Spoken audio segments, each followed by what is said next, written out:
MLC కవితను Shamshabad airport కు తరలించారు. ఢిల్లీ లిక్కర్ స్కామ్ కేసులో అరెస్ట్ చేసిన కవితను ఢిల్లీకి తరలిస్తున్నారు. రాత్రి 8:45 ఫ్లైట్ కు టికెట్లు బుక్ చేసిన ఈడీ కవితను ఢిల్లీకి తీసుకువెళ్లి శనివారం రౌస్ అవెన్యూ కోర్టులో హాజరుపరచనున్నారు. సుమారు 5 గంటలకు పైగా సాగిన సోదాల అనంతరం ఆమెను అదుపులోకి తీసుకున్నారు. మద్యం కేసులో హైదరాబాద్లోని కవిత ఇంట్లో ఆకస్మిక తనిఖీలు చేపట్టిన ఈడీ కవితకు సంబంధించిన ఫోన్లను కూడా స్వాధీనం చేసుకున్నారు.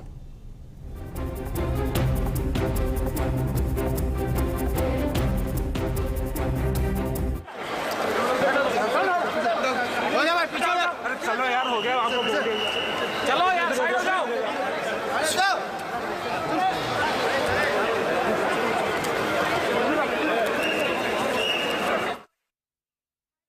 బంజారా హిల్స్ లోని కవిత నివాసానికి చేరుకున్న జాయింట్ డైరెక్టర్ నేతృత్వంలో 8 మంది అధికారుల బృందం తొలుత సోదాలు చేసింది. ఈ క్రమంలో ఆమెకు అరెస్టు నోటీసులను అందించి అదుపులోకి తీసుకున్నారు. ఈడీ సోదాలపై కవిత లాయర్ సోమా భరత్ అభ్యంతరం వ్యక్తం చేశారు. ఈ కేసులో సుప్రీంకోర్టు తీర్పు వచ్చే వరకు ఎలాంటి చర్యలు ఉండవన్న ఈడీ ఇలా సోదాలు చేయడం సరికాదన్నారు. కోర్టులో కేసు ఉండగా సడన్ గా సోదాలు జరపడంపై అభ్యంతరం వ్యక్తం చేశారు.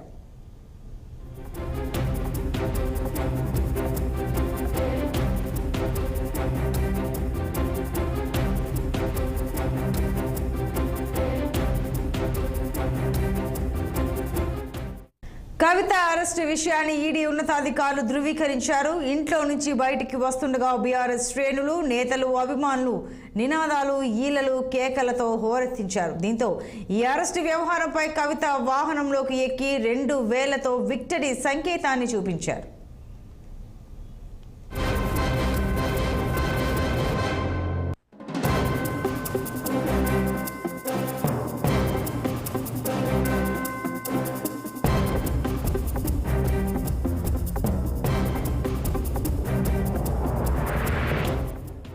ఇక కాసేపట్లో శంషాబాద్ ఎయిర్పోర్ట్ నుంచి ఫ్లైట్లో ఆమెను ఢిల్లీకి తీసుకువెళ్లనున్నారు.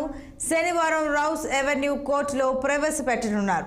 అక్కడి ప్రధాన కార్యాలయంలో విచారణ కొనసాగిస్తారని చెబుతున్నారు.